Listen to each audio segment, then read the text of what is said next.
Season ચાલે છે તો હવે આપણે બનાવશું બોરિયા ગુંદા, એટલે પાણીવાળા ગુંદા. જો આવા ધોઈને તૈયાર રાખ્યા છે, આવા જ જોઈએ લુરખા ગુંદા, સરસ તાજા બધા. આ ગુંદા છે એ બરણીને ધોઈને રાખી છે રેડી, અને આમાં નાખી દેવાનું.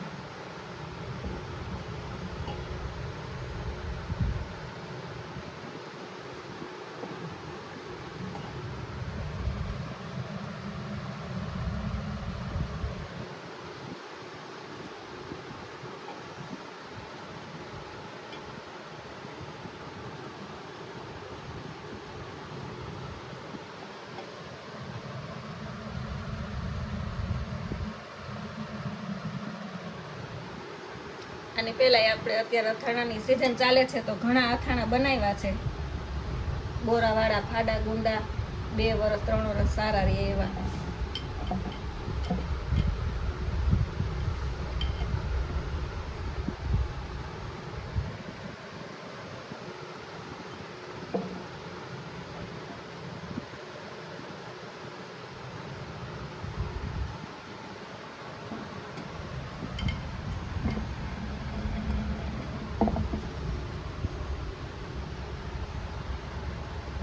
આ ગુંદાનું અથાણું શ્રાવણ મહિનો આવે ત્યારે બોરચોથ આવે ત્યારે પહેલાંના વખતમાં આ ગુંદાનું જ અથાણું ખવાતું, એટલે આમ ચાકાથી સુધાર્યા વગરનું એમ.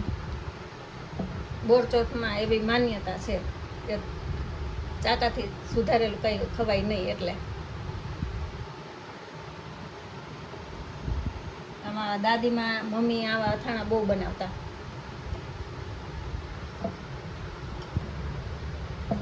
આપણે આખી બરણી ભરી દીધી છે ગુંદાથી ને.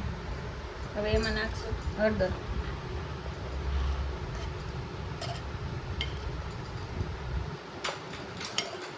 ગુંદા ઝાઝા છે એટલે 2 થી 3 ચમચી હળદર જોઈ.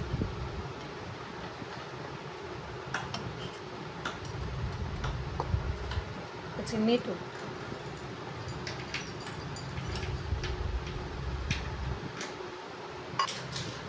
ગુંદા હોય એ પ્રમાણે હળદર અને મીઠું નાખી શકાય.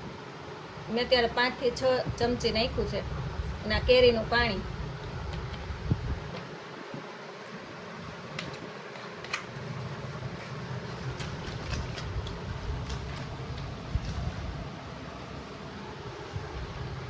આ છે આથેલા લીંબુનું પાણી. આ લીંબુનું પાણી છે એ આપણે લીંબુ જ્યારે આંખ્યા હોય ત્યારે પાણી થયું હોય વધારે, એમાંથી મેં કાઢી લીધેલું છે. અને આ અથાણામાં જ્યારે કેરીનું પાણી ઘટે ત્યારે આ નાખી શકાય, અને સ્વાદમાં પણ સરસ થાય અને ખટાશ પણ આવે. હવે આપણે નાખશું સાદું પાણી.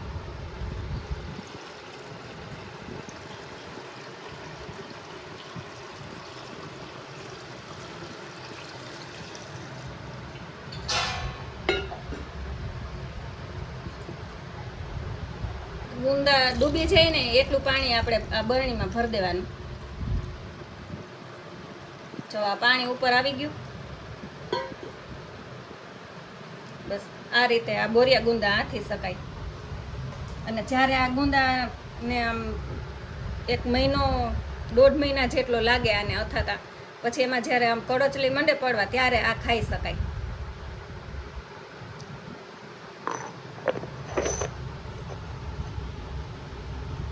તમને આ અમારું અથાણું ગમ્યું હોય, બોરિયા ગુંદા એટલે પાણીવાળા ગુંદા, તો લાઈક કરજો, શેર કરજો અને સબસ્ક્રાઈબ કરજો.